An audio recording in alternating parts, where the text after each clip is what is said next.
많이 더우시죠? 제가 더위를 너무 많이 타가지고 러시아에 다시 들어갈까 지금 고민하고 있습니다.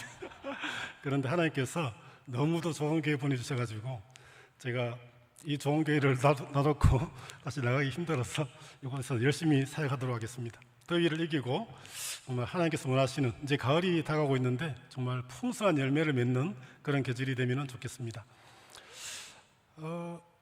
우리 담임 목사님께서 우리 우정교회를 성도들을 제자화시키고 정말 말씀을 따라서 하나님의 뜻을 따라서 또 다음 세대를 일으키고 세계 선교를 감당하는 분명한 목적 가운데 이렇게 인도에 가시는 모습을 보면서 제가 정말 너무 좋은 교회에 와 있구나 정말 이렇게 감사하고 있습니다. 말씀이라도 너무 많이 누고 있고 정말 행복하다 이런 생각을 많이 합니다.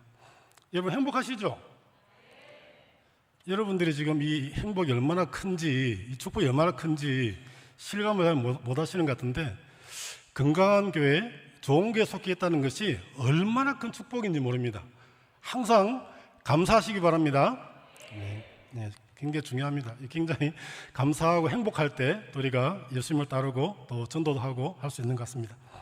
오늘 말씀은 아주 짧은 본문입니다. 짧은 본문인데 이 본문을 통해서 무리의 삶과 제자의 삶에 대해서 좀 생각해 보고 예수님께서 이 시대 우리를 제자로 주사 일꾼으로 부르신다는 것을 다시 한번 생각하는 또 그 말씀을 받아들이는 귀한 시간 되시기를 기도합니다.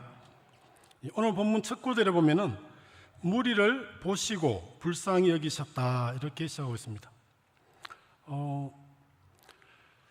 예수님께서 무리를 보시고 이렇게 말씀하고 있습니다. 성경을 읽다 보면 특히나 이게 복음서를 읽다 보면 예수님께서 보셨다 이런 표현을 자주 많이 하고 있습니다.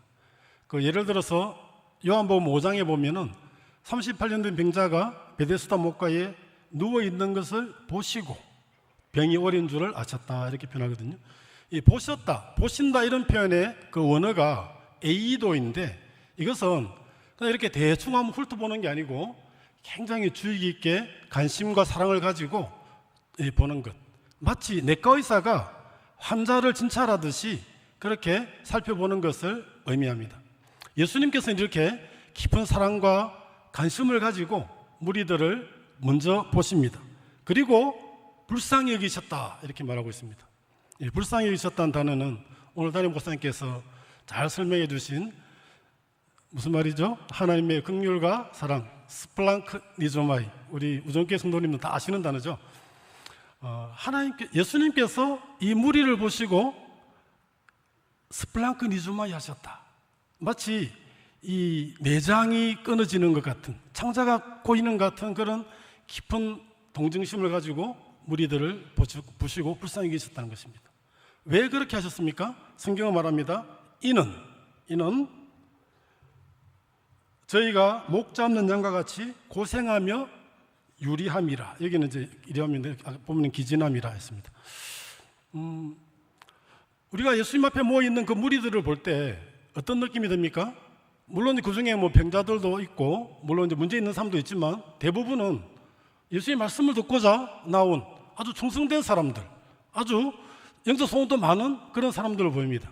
그런데 예수님께서 에이도 하실 때 깊이 그들의 내면과 그들의 상태를 살펴보실 때 그들의 마음, 그들의 상태가 정말 목 잡는 양과 같이 유리하고 방황하면서 기진에 있다는 것을 보시고 정말 가슴 아파하시고 불쌍히 여기셨다는 그런 뜻입니다.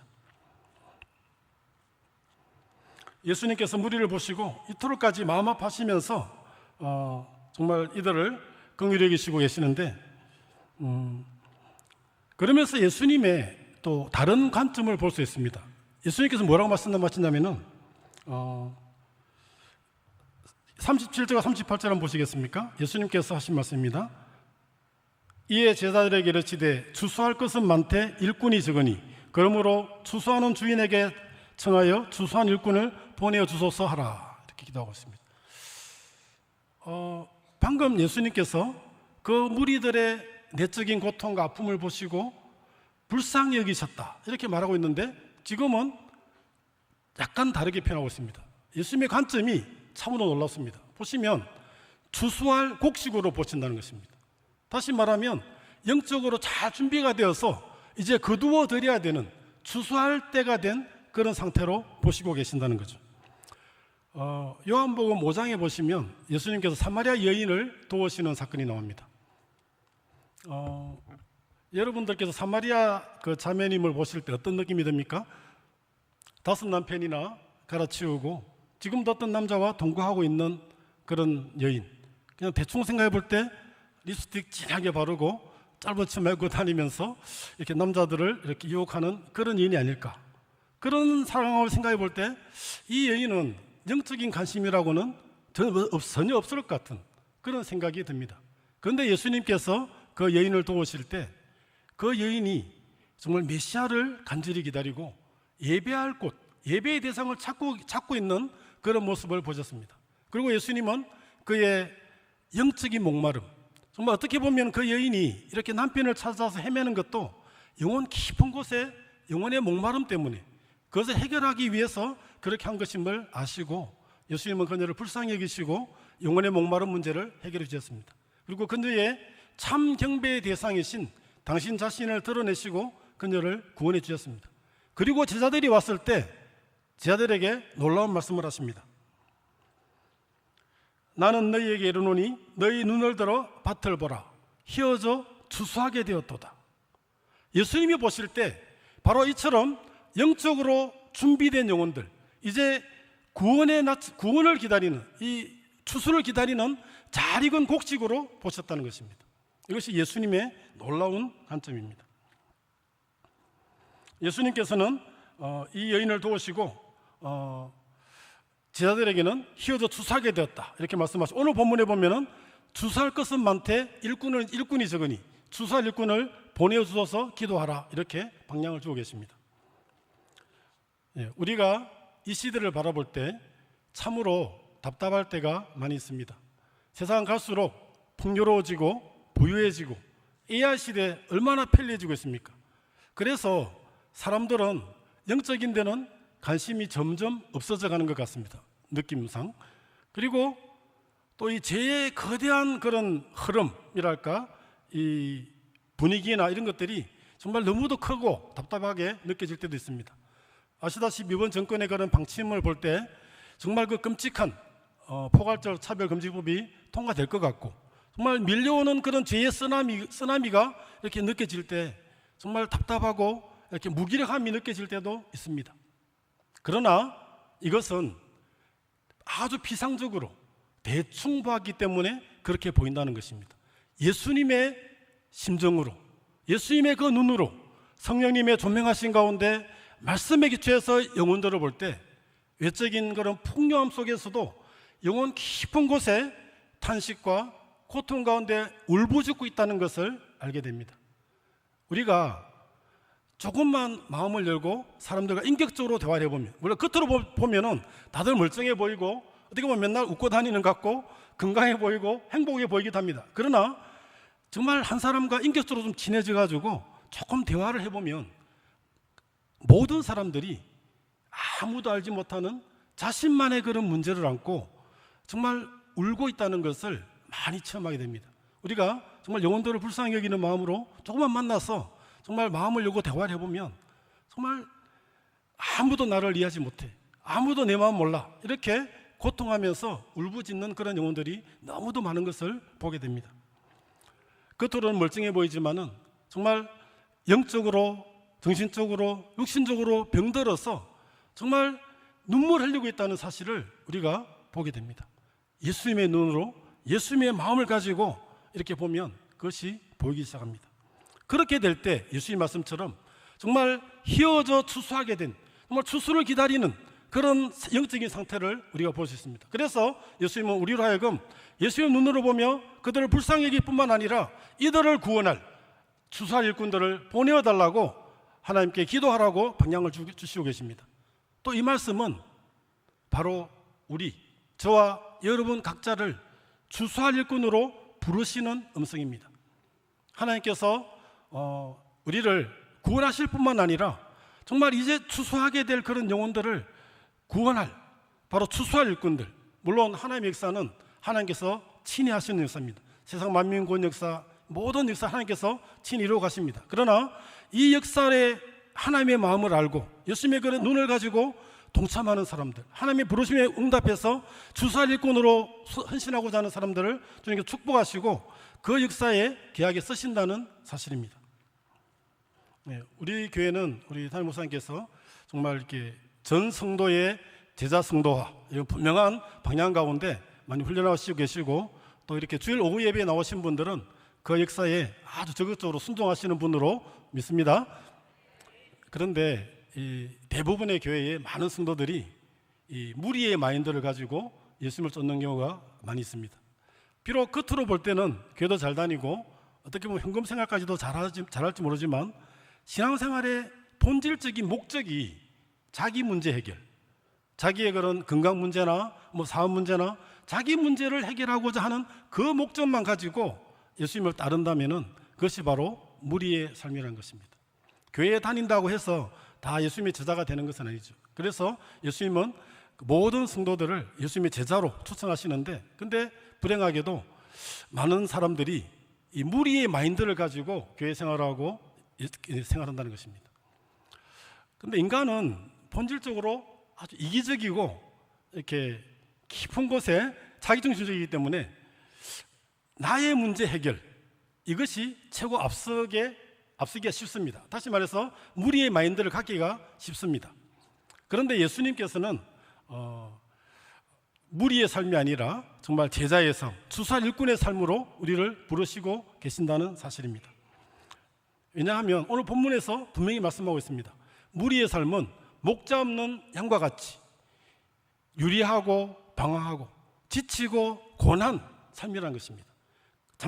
잠시 어떤 문제 해결도 있고 배부름도 있고 뭐 그런 것도 있지만, 근본적으로 신앙 본질 자체가 무리의 마인드를 갖고 있을 때는 결국은 이 목자 없는 양같이 유리하며 방황하는 정말 기진하는 삶의 연속일 수밖에 없다는 것입니다.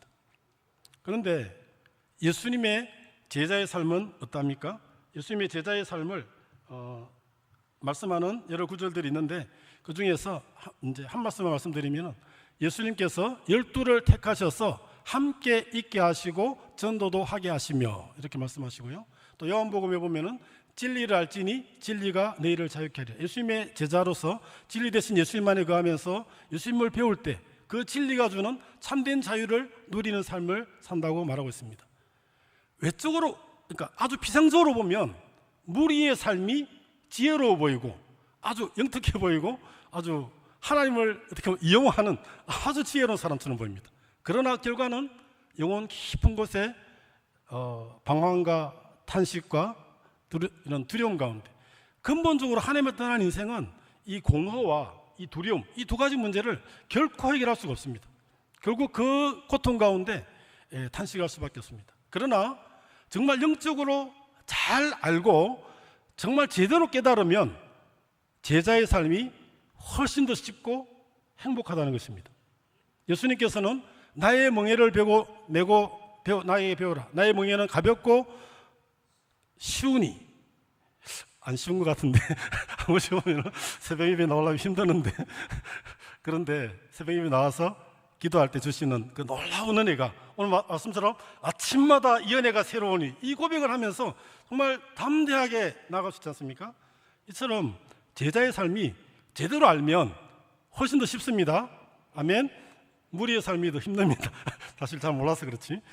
지혜로운 것 같아도 인간의 지혜가 그렇게 한계적입니다. 그러나 성경은 그렇게 말씀하고 있습니다. 예수님을 배우고 예수님을 따르는 삶, 특별히 오늘 본문에는 추수할 일꾼이라고 말하고 있습니다.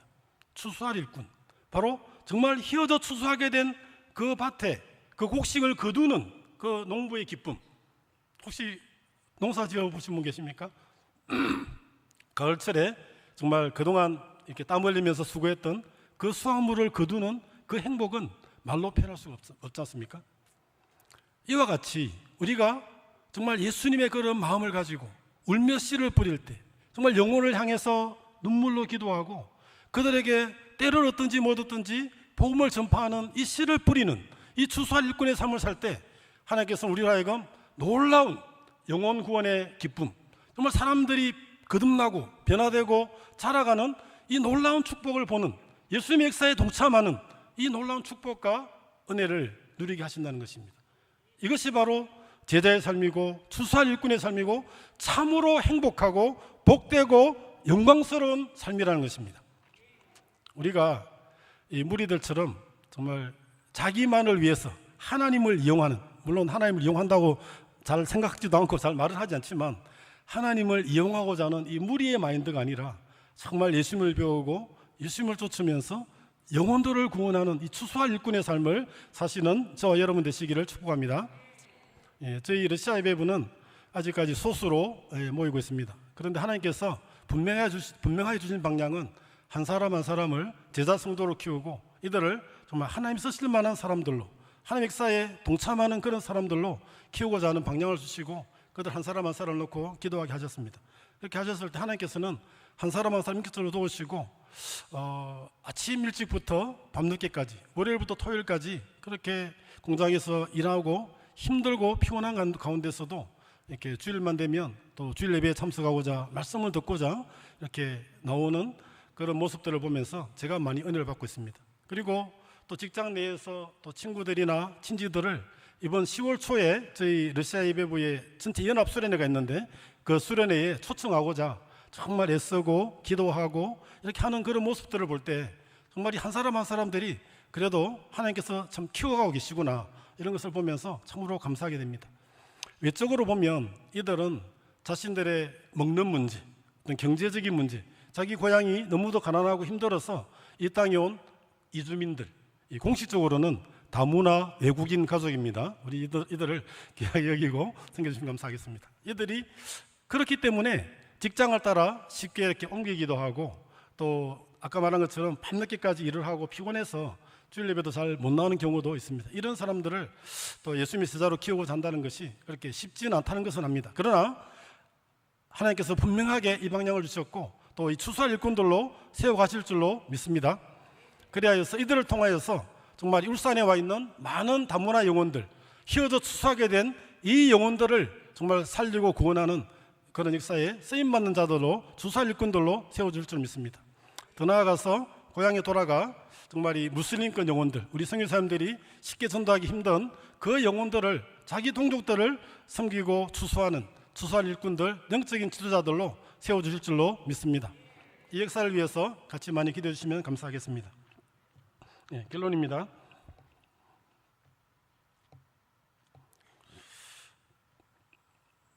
세상에는 이제 많은 영혼들이 정말 목자 없는 양같이 유리하고 방황하고 지치고 기진해 있습니다. 이들을 피상적으로 볼 것이 아니라 예수님의 눈으로 예수님의 그런 마음을 가지고 그렇게 보며 그들을 불쌍히 여기시는 여러분 되시기를 바랍니다.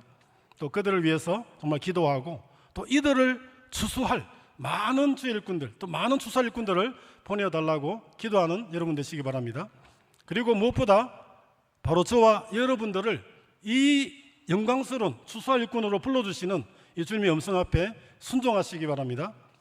다시 말씀드리지만은 무리의 삶은 더 피곤하고 더 힘들고 더 눈물 흘리는 삶이라는 사실입니다. 제자의 삶이야말로 예수님의 추수할 일꾼으로 쓰임받는 삶이야말로 가장 가치 있고 고귀하고 참으로 행복한 그런 삶입니다. 그런 삶이 되시기를 축복합니다.